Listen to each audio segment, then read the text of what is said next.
I'm currently taking my 26 weeks training programme in South Wales Police.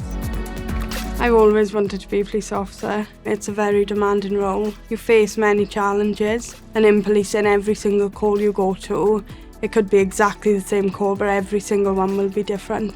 I didn't want to come into policing, learn the job, and then get a degree alongside it.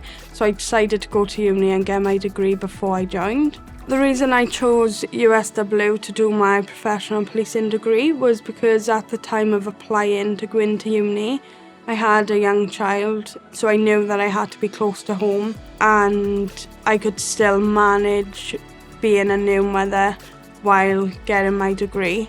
But I never wanted to stop the process of becoming a police officer.